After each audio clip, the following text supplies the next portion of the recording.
viewers.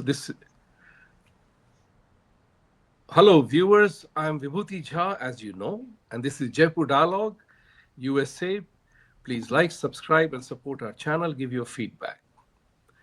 Now, today I wanted to talk about a very significant topic, about a book that is titled Colonial Discourses and the Sufferings of Indian American Children.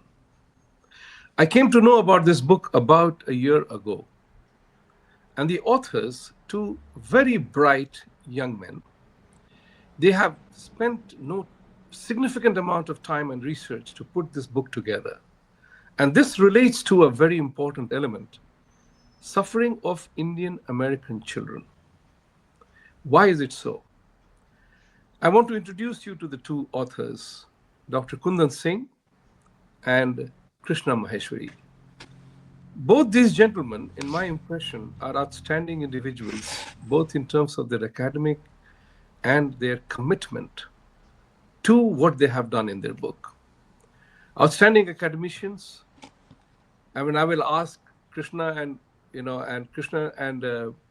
Kundanji to introduce themselves because I don't want to begin singing songs on their praise. So both you gentlemen, please introduce yourselves to the audience and to the viewers in precisely 2 lines as you would like to describe yourself. Kundanji, you go first. Namaste, Vibhuti Ji. Namaste, everyone. I'm a professor at Sophia University, and I've been teaching there since 2009. I did my PhD from the California Institute of Integral Studies on Sri Aurobindo, Swami Vivekananda, and Sri Ramakrishna. And before that, I was in Delhi, where I completed my bachelor's in chemistry and my master's in applied psychology. Thank you very much for giving us the opportunity. Thank you very much. Krishnaji, you go next now. Namaste.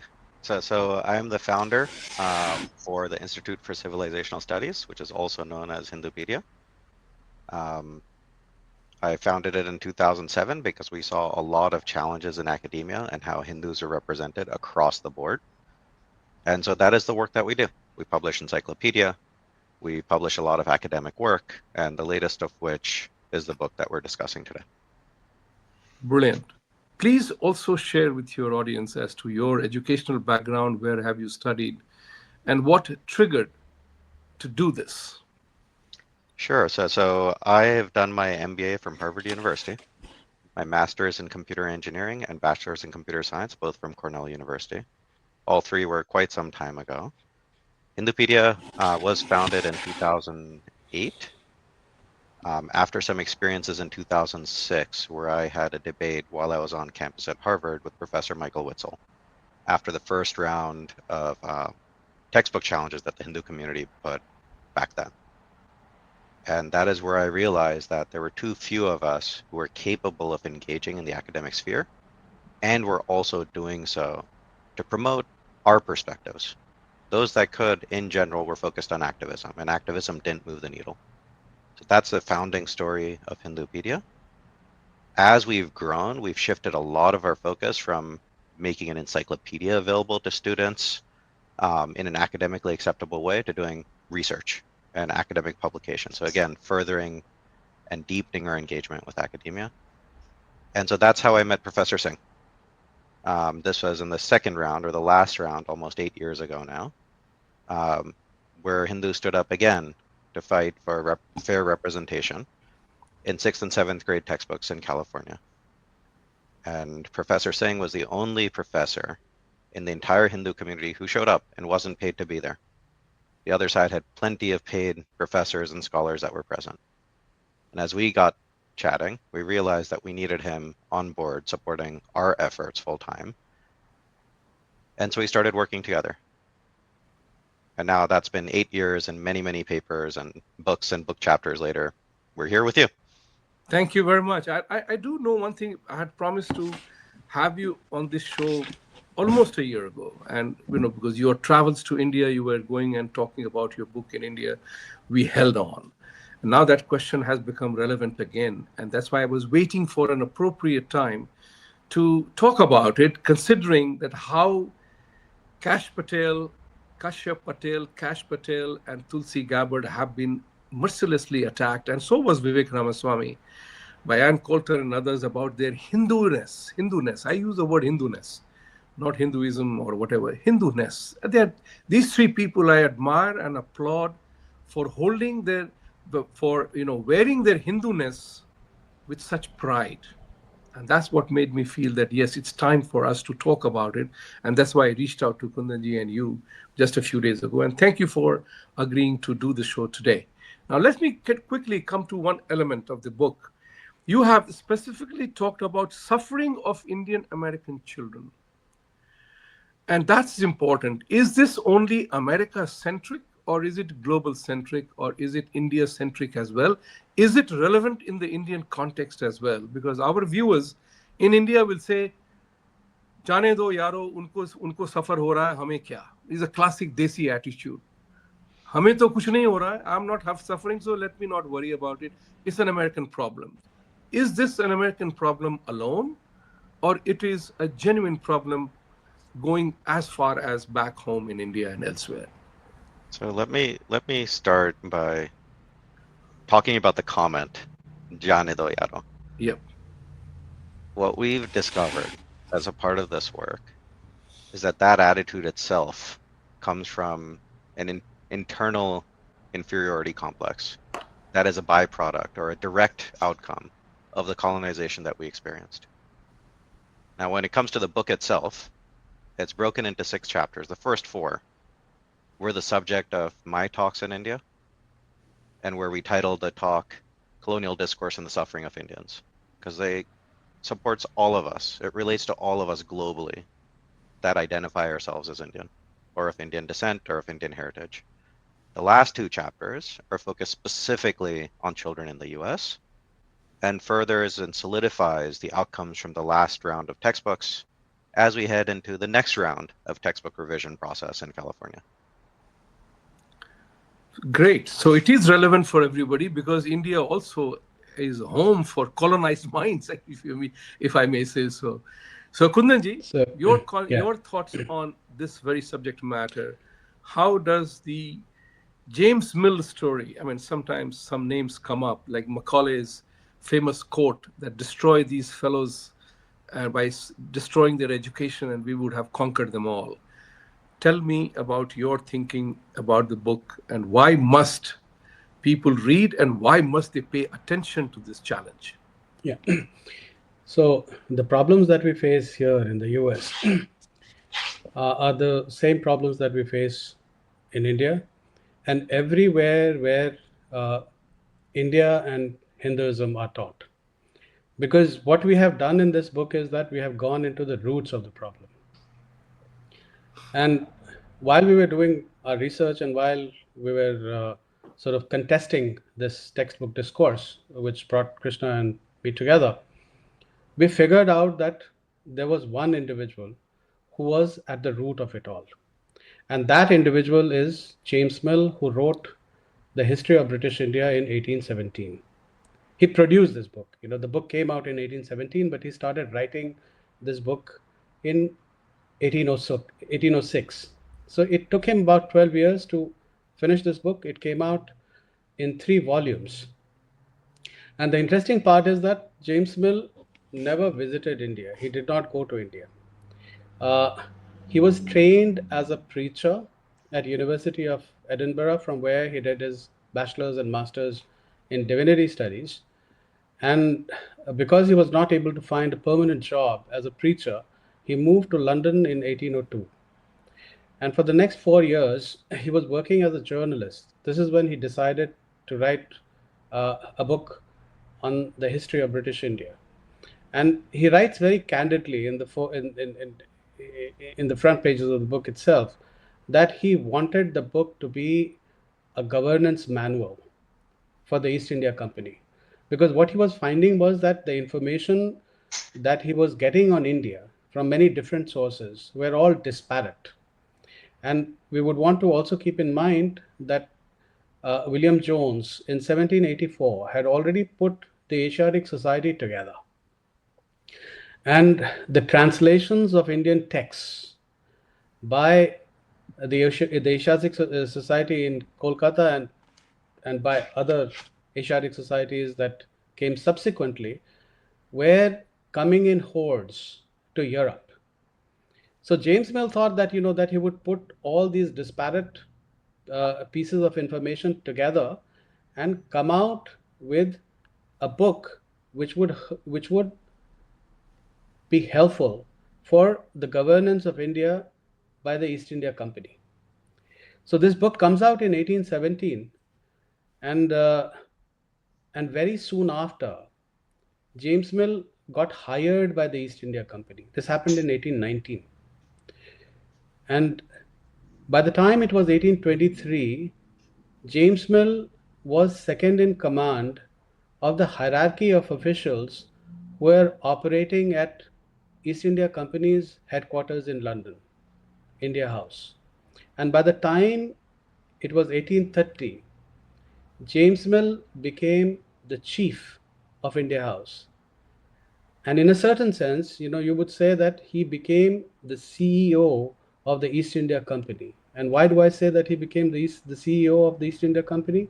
Because above him, you only had a court of directors, which was presided by a British parliamentarian.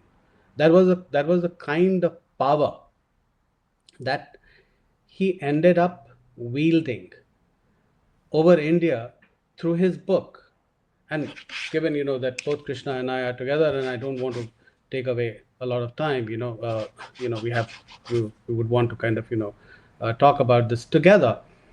But my last point before I hand over the screen to Krishna, what happened was that this discourse that James Mill produced, it became institutionalized, and it became part of subsequent histories that were produced on India from Europe.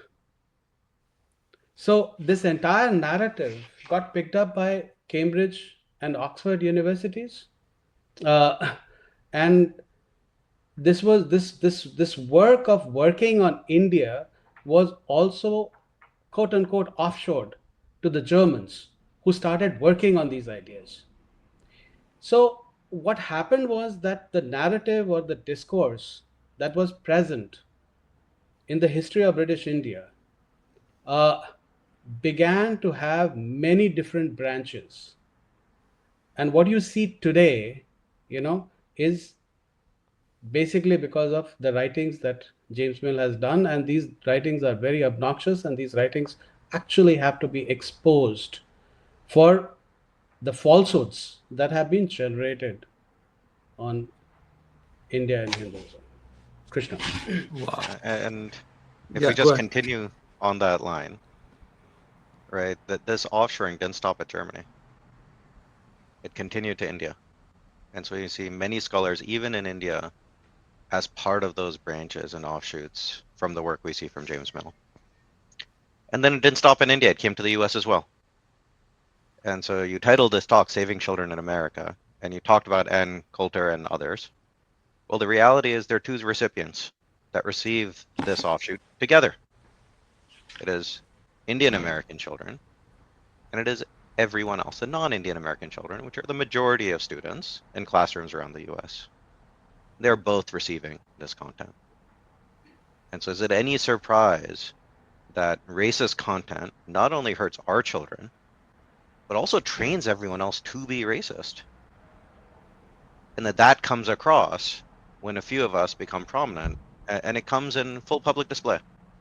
But it permeates policy and it permeates education. Even though we've focused only on the early grades, this is a continuous spectrum that exists.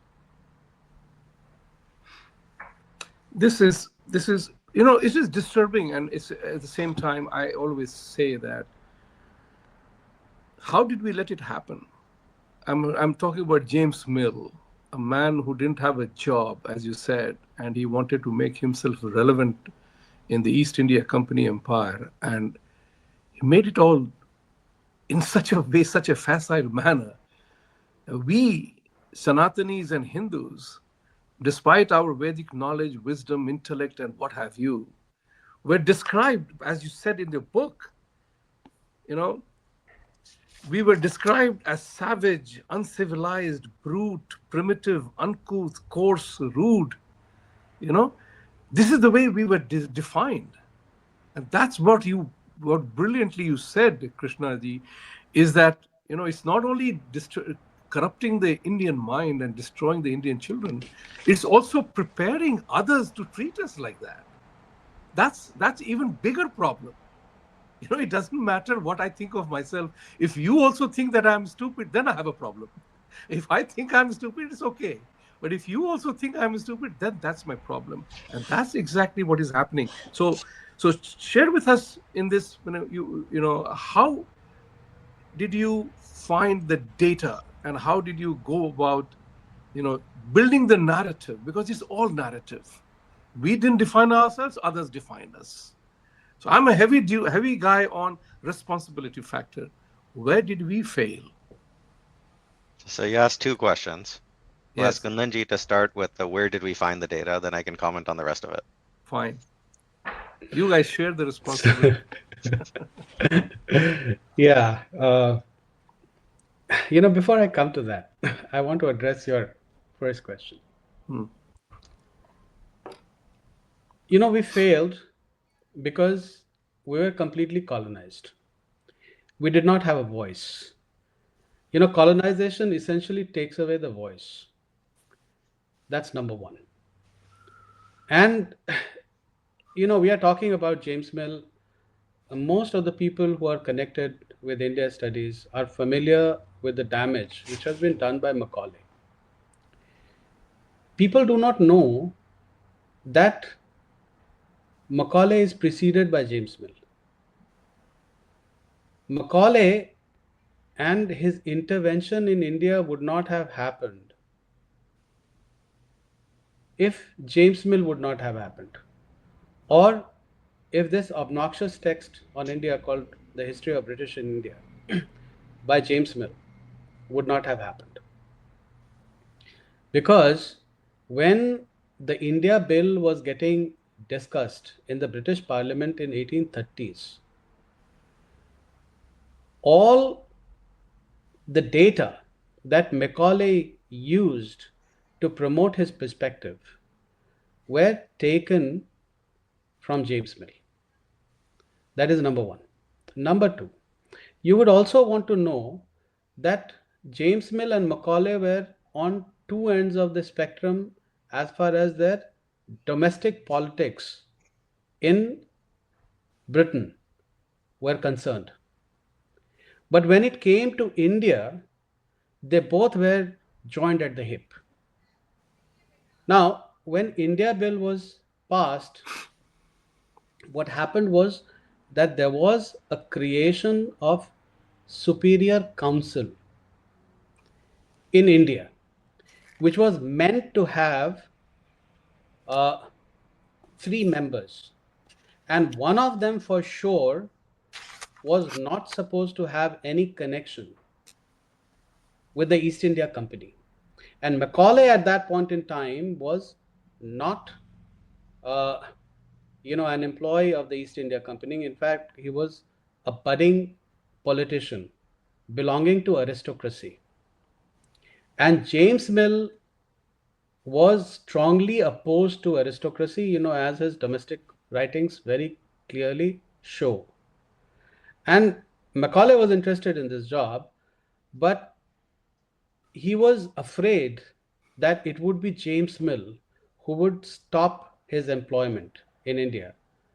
Surprisingly so, it was James Mill who made a very strong recommendation for Macaulay.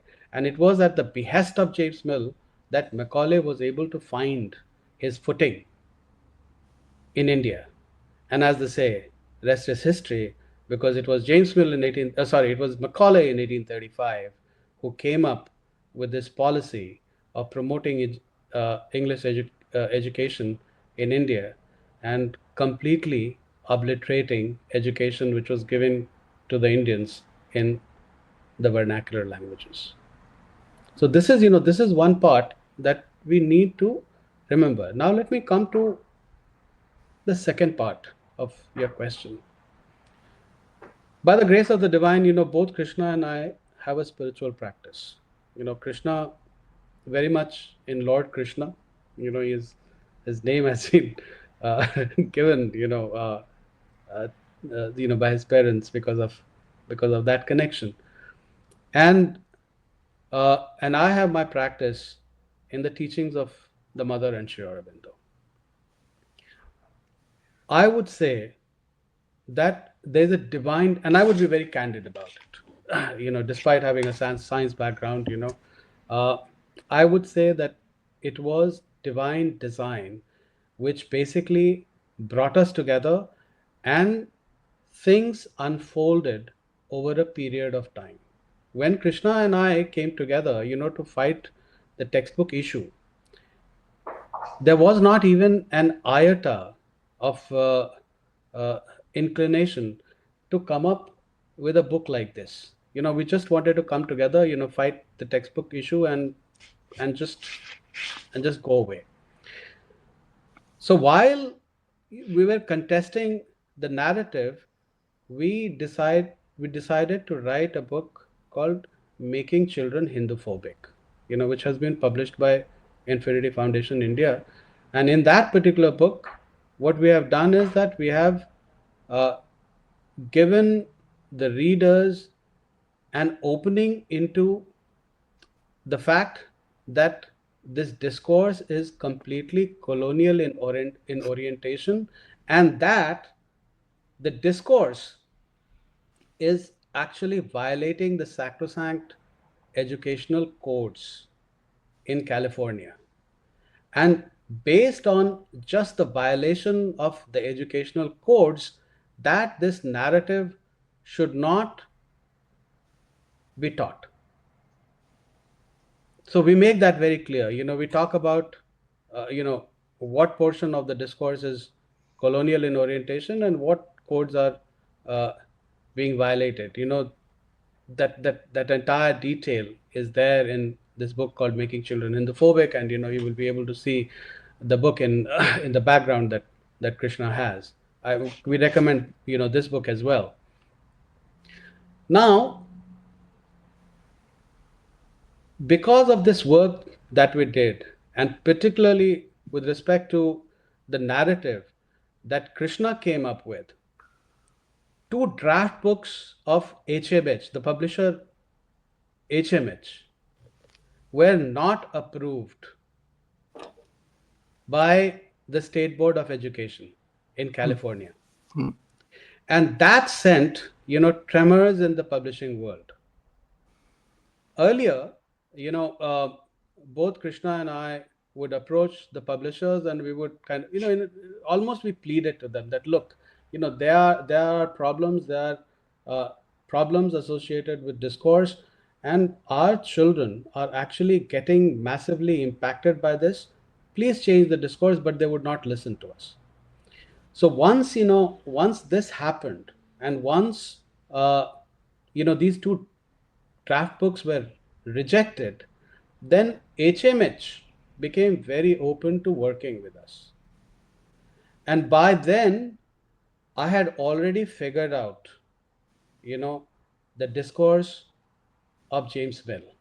And I was able to make this connection between what you find in the textbook discourse today and what James Mill wrote way back in the 19th century. And through our conversation, through our back and forth, we agreed that that we should come out with this book, which is in front of you. And we also decided that this would be a proper academic publication. It has to undergo blind peer review, so that we are able to establish in academia that this discourse that we have on India and Hinduism in the textbooks of children is thoroughly colonial and racist, and that the world, the academia needs to recognize this and needs to take corrective measures. We did not want to fight this academic battle by being outside of academia. We wanted to be within academia and fight this battle. And by the grace of the divine, I would say that, this makes our approach, the approach that Krishna and I have, very, very, very, very unique. So, Thank you. Krishna, Krishna, over to you. since you Yeah. bifurcated the question into two, so you take the second one now. So I think some of the challenges that we had and how we help everyone think about what we're doing comes from the academic approach, right? We don't mince words. We try to focus and remain within the walled garden we built for ourselves, and then we expand that garden step by step. And this is necessary to establish it within the academic realm. We're here to drive change. We're not here for activism, and we're not here for popular discourse. Like, we want to share, don't get me wrong. We want people to understand. But this book wasn't written for the public at large. It was written for professors, scholars, PhD students as the basis and the starting point of a new line of research that no one has ever seen before.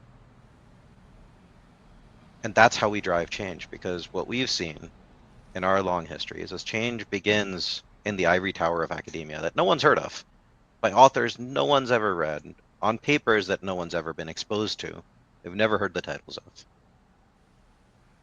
And then from there it gets picked up, it resonates in other academic work, and then it flows down to everyone else. And so this is why we chose an academic book and why we chose the other papers that we've written. This is one of many. This is not the only one. I mean, the Making Children Hindu-Phobic was designed for activists. So that's why we went with Infinity Foundation for publication, versus this one went with Palgrave because of the academic focus, like most of our other work. And even the talks in India that I gave and Kundanji gave, they were all in academic settings hosted by university departments. I'd say probably 90–95% of them. That was our chosen venue, and that was where we specifically reached out and said, hey, do you want to have a talk like this to raise awareness in your academic groups and your students? Does that answer your question? It does, but it also makes me wonder, how was Harvard, which is a den of wokeism, how did Krishna Maheshwari end up being not so? So you have to keep in mind, I went to the school that was on the other side of the river. Okay. Right? Harvard Business School is a little bit different from Harvard in terms of the Indology department, Right. Okay. which is part of the rest of Harvard. So you retained your sanity in some way or the other. Yes, exactly. All right. Let's jump into another aspect of it, which is, given the time that we have, I want to dwell upon this very important element, is that the psychological impact. And I want to quickly dive into that. I would like you, both of you, to spend time, because you are talking about American children. You have talked about the fact that it has international ramification back home as well. And the colonial, we are still a colonized mind. Some of us are fighting it, and I'm proud to say that I belong to your tribe, and we have been doing this for a long time. That we have to fight the colonial, waste. We have become a colonial waste, actually, if you think about it. So the question here is the psychological and emotional affectation that it has on our children, because I hear that many Indian parents are saying we have lost our kids. And they're right. What are the impacts and what must be done to stop the leak or the barrage? So just for context, if it wasn't Yeah. clear enough from my introduction, I was born and brought up in the US. Yes. Right? I grew up in New Jersey, and I shifted to California much later in my life. And so I have firsthand experience in terms of what the impact is. And I had some, I guess, upside in how many of my teachers chose not to focus on some of this content. At the same time, I have also experienced from my own children and what they've experienced. Despite all of the work that we've done, my daughter was in the 7th grade last year, and in the 6th grade, they did a caste exercise in her class, right? Despite me directly engaging with their teachers, despite all of the work we've done as a community. And then this is in the heart of a city that is known to all of us, and the heart of where a lot of this work was done in Cupertino. So when it comes to the impact, psychological impact on children, there's two sets, because there are two groups that are impacted. There's our children, Indian American children, and that was my daughter that showed up on camera a minute ago, who I was talking about. What this does is create an inferiority complex. It creates a sense of shame, and it makes them shy away from their own heritage. I have talked to some fairly prominent individuals working for assemblymen, for example. They grew up here, they studied here, they are Indian American, and they're not concerned about what's happening in our community. Instead, they're focused on what's happening elsewhere in the world. They worry about Ukraine, they worry about Gaza. They don't worry about Bangladesh. They don't worry about what's happening here. That internal sense of shame doesn't let them speak for who they are, but it's much deeper than that.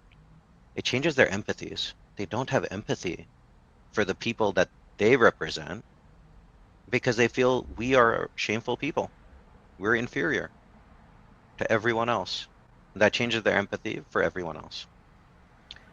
That's for our children. I mentioned there are two groups. The other group is equally important, and they outnumber us here in the US. It's everyone else, literally everyone else.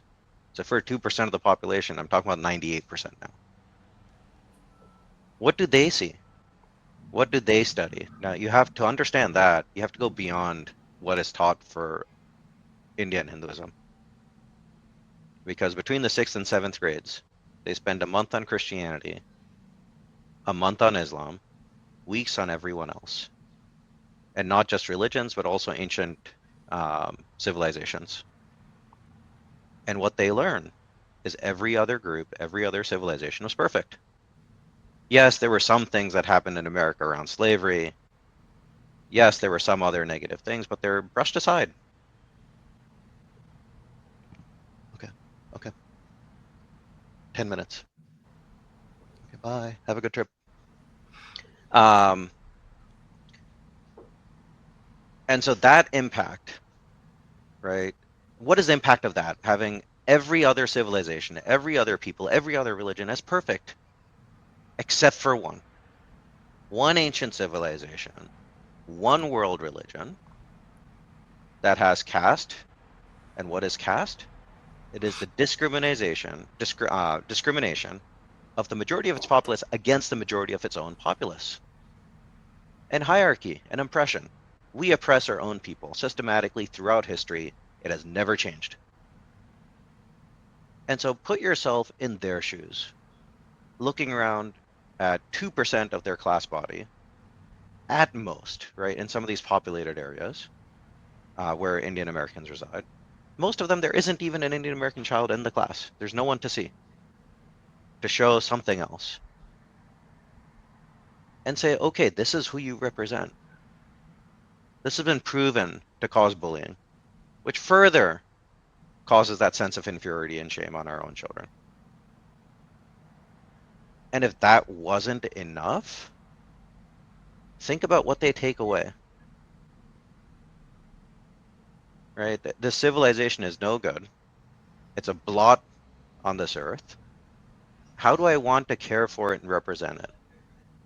Right? And think about the age at which this happens. In California, it's grade 6 and 7. In the rest of the country, it's at 6, 7, or 8. So this is all middle school. Right? It's not high school.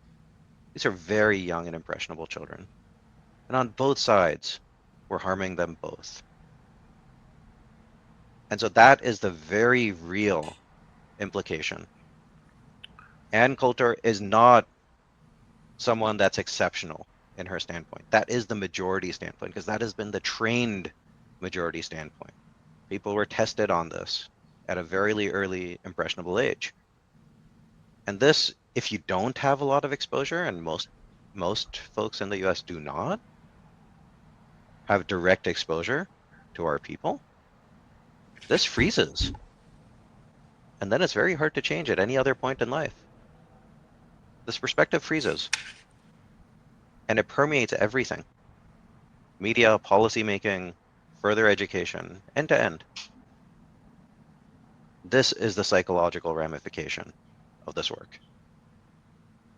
And that's truly powerful, because many a times people don't think about it. Okay, our religion has been described in this particular manner.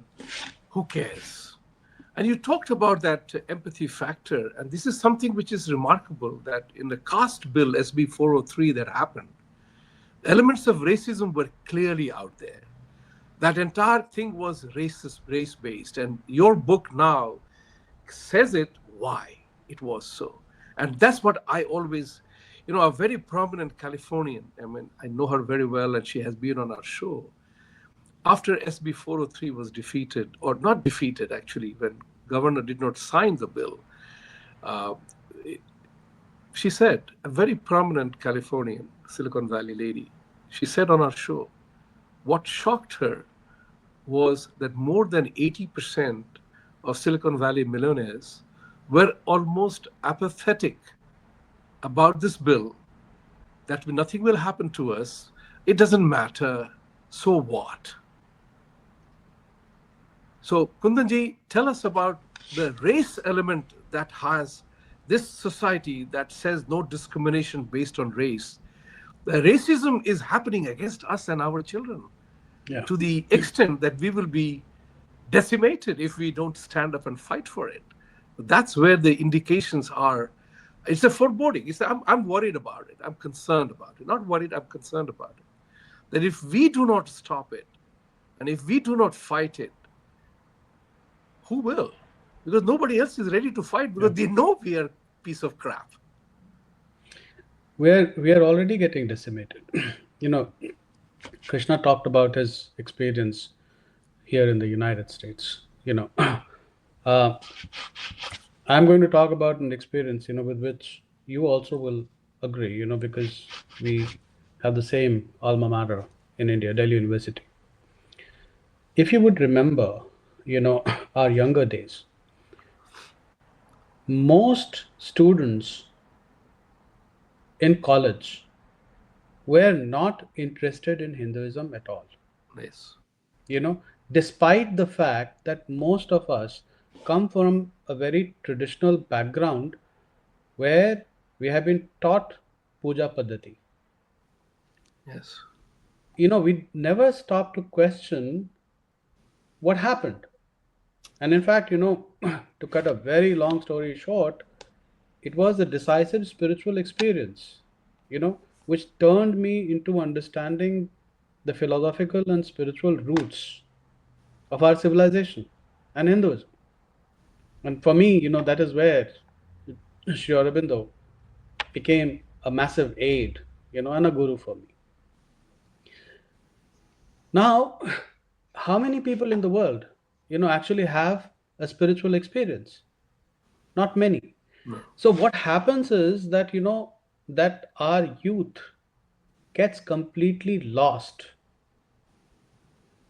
far away from understanding the tenets of Hinduism, and in proportion to the degree to which they have been educated, they are away from the tenets of Hinduism. Because of which, we do not have resource within the civilization to fight this obnoxious battle. And in fact, as a part of this battle, I had come up with an equation, which is becoming fairly common now, called Hinduism equals caste equals hierarchy equals oppression. It's as simple as that. This is how Hinduism is actually described.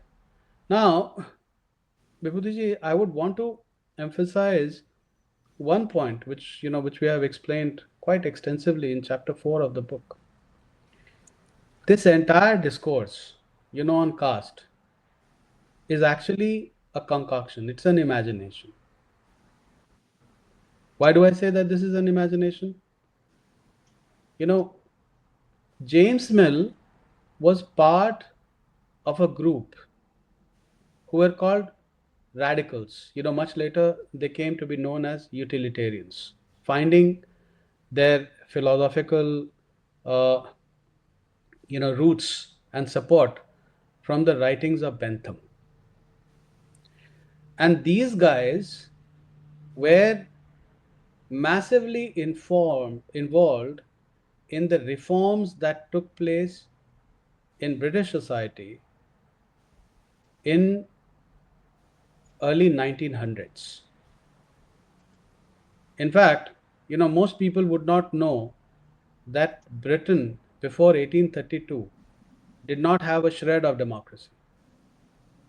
It was the parliamentary reforms of 1832 which introduced democracy in England. And James Mill was one of the spearheads of that change. And in order to bring about that change, he has written voluminously on British society. And as he wrote on British society, we are able to get a complete picture of what the British society was like. The British society was massively hierarchical and oppressive at that point in time, where power was majorly held by aristocracy and clergy.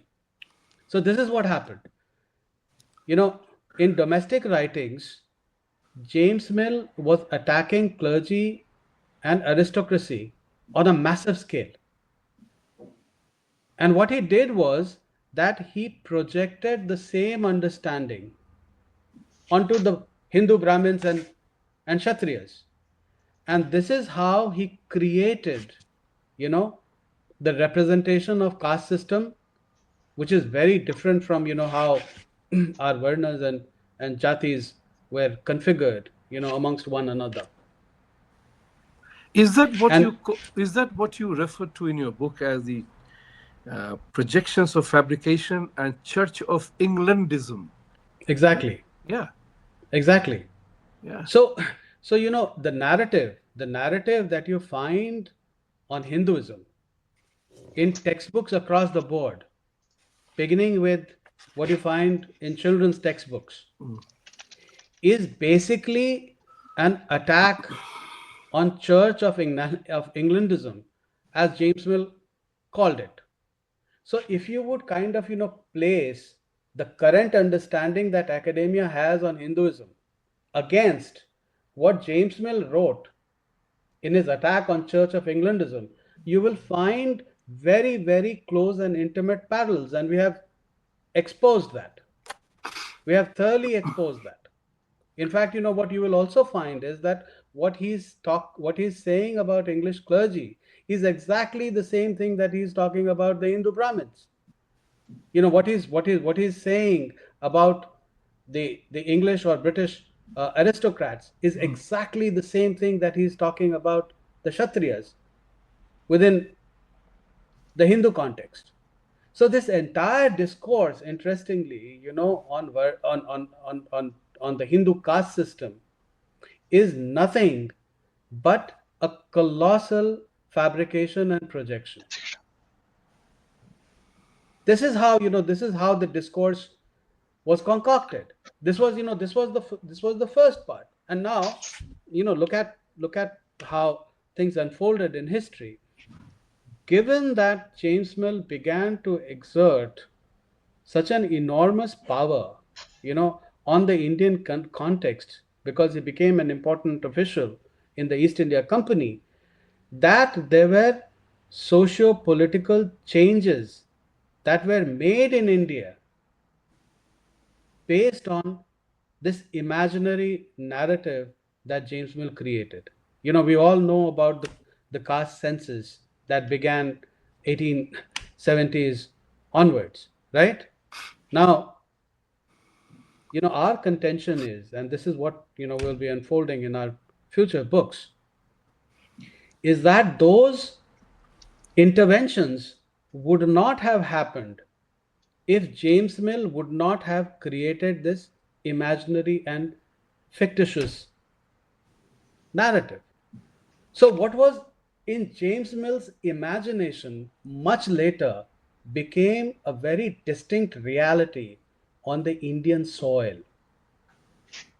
You know, so there are many things that we have to unfold in the future. Yes, you're right. I mean, But but this at is this this point, is a yeah, this is a brilliant book, and I read it because I believe in everything that you have done, and these are causes which are very close to my heart as well. And eventually, I come back to the same question here: responsibility factor. Yes, I always say this in America that if Indians don't write their narrative, others will. And this is exactly what is the example how James Mill's narrative of an imagination of the caste part has been imposed on us. My question to you, Krishnaji, is you shared with me a long time ago that in a particular setting in Harvard, where some conversation was happening and you were to contest with somebody, some professor, academician, which is what inspired you or triggered you to get into this entire thing. I want you to, as a young man, I want other young men people to listen to that experience of yours, and I want you to comment on this because you are a future president of America, being born here. So, regardless of Trump removing the birthright part of it, you have the opportunity to be the president of America, and I'm serious about it. You must aspire for it. Tell us, where did we fail in our own responsibility that a motley group of 100,000 British imposed their imaginary narrative on us, and we took that, to use the American slang, we took that shit? What kind of people have we become? Were we, or are we going to change? This is my final question before I will close the show. Yeah, and so that's a very, very deep question. Thank you. And I'd like to remind our viewers with a little bit of context. When this motley crew from this tiny island came to India, we were at the tail ends of an 800-year war that had left India devastated militarily, damaged culturally, but still wealthy on any sense of any imagination, which is why this motley crew showed up in the first place, and they weren't the only ones. But that devastation is something no other civilization has seen, much less survived. And then you layer on what these folks did. And then you come and extend what Kundan was talking about a tiny bit. Why did James Mill do this? Why did he write this book? Because he didn't want to get arrested in Britain. At the time, if he wrote what he wanted to write about British society, he would have been in jail. That's what the libel laws were at the time. So he put Britain in India to talk about it safely. And as the reforms came about, his writings that he didn't publish started coming out. And that's what gave us this lens of this projection. There was nothing we could have done about it because the power centers at that time were such. Now the question is, where is the line for our responsibility start? Right? And that starts with independence. And unfortunately, James Mill had, and his machines had exported all of this to India at that time. A lot of our academics were already trained in this content, and that was the only thing they knew. But those that could stand up didn't, or were afraid to, or not equipped. Simply put, not equipped. But that doesn't change our responsibility to drive change. And many of us, and I say it collectively, who wanted to drive change, weren't able to. And some people tried, but because they couldn't do it in the social sciences, they tried to do a little bit from outside. And others, for fear of their livelihoods, if they were in social sciences, hunkered into very, very obscure things so they could protect their livelihoods. So if we come back to responsibility, which is fundamental to what you're asking about, Where does it lie? Right? And we have one more damage here that's been done. And it's a direct outcome of this discourse, which is the villainization of our Brahmins. Who are the Brahmins? Right? They've narrowly defined it as priests, but it's not. If you look at our own internal definitions of Brahmins, which is what ultimately has been vilified, every professor is a Brahmin. Every single one. By the proper definition of the Varna of Brahmin. Well, guess what? We have vilified our academics. Plain and simple. If we look across at how our academics are treated, our being globally now, not Indian American or Hindu, not only do they teach, but they also get support from the community and from the government in terms of grants, fellowships, projects. Guess how many of us Hindus, forget the Indian government, let's just bring it back to the US, will support this work? I'm not just saying our work, of course, supporting us directly is helpful, but any academic work. And unfortunately, that answer is probably counted on 5 fingers or less in terms of the number of people that provide substantial support. I'm not aware of any, but I haven't done a full survey. So the responsibility lies on people like me, right? People who are working, people who are not academics, to go and find and support work like this and allow our academics to be free from the political confines of their universities, where they're running for fear of their careers. Give them some support and some stability, and you will see work like this come out. We cannot expect it for free. It never has been free throughout the history of Indian history, which is the longest history on this planet. It has never been free. Brahmins need support so they can do the work that they do.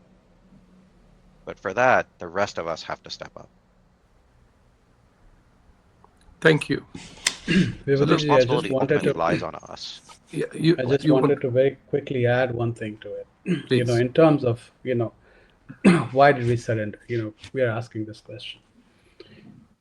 Very crisp and short response to this. How many educated Indians even today have the gumption and confidence to get into dhoti kurta, get into a 5-star hotel in India, you know, wash wash their hands and eat the food without using cutlery and with their fingers. The degree of shame and inferiority that we Indians have vis-a-vis the Western civilization is colossal.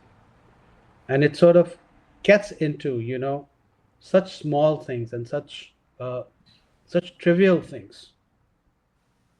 How many of us, are actually comfortable speaking, our mother tongue and not feel that we are going to get evaluated, whether we are sufficiently smart or not? With that, I will, Yes, I I hear will you. I stop. hear you. It's We have actually, I won't call it uphill, but a very tough, big task. I'm a believer in the concept which I have articulated on my shows, and I've said this for years, that this century belongs to Sanatan and Hindus. This century belongs to us. It's for us to take the battle forward, the narrative forward. And I'm glad that you are part of that narrative building. So, congratulations for that. Very delighted to be associated with you. It's my pride.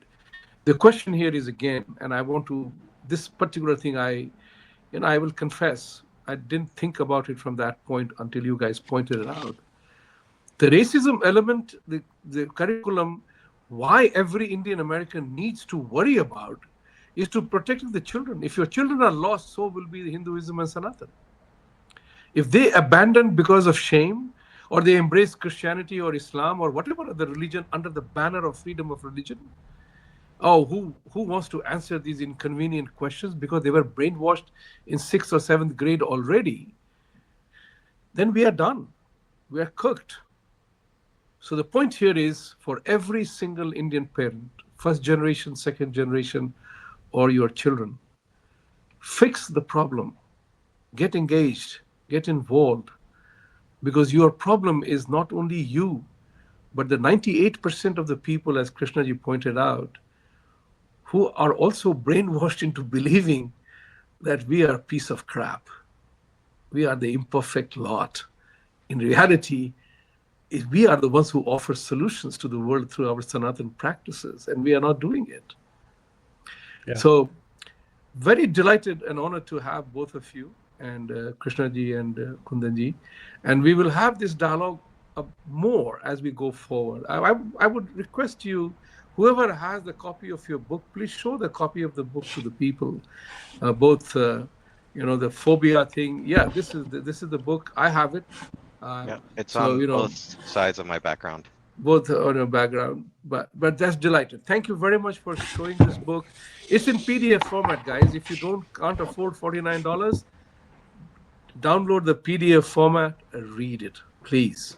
Because unless and until, as we call our philosophy, unless and until you do Purva Paksh, you will not know what the truth is. And my famous quote is, history is littered with corpses of men and women who forget the lessons of history.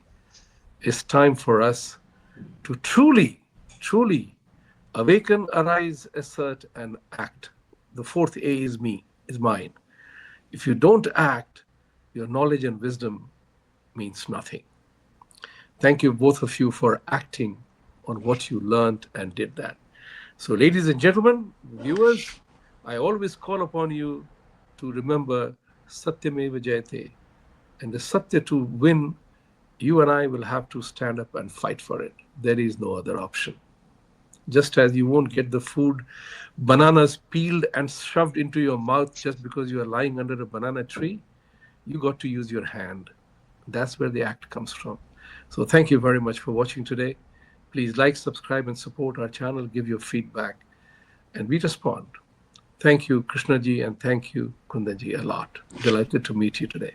Thank you. Thank you.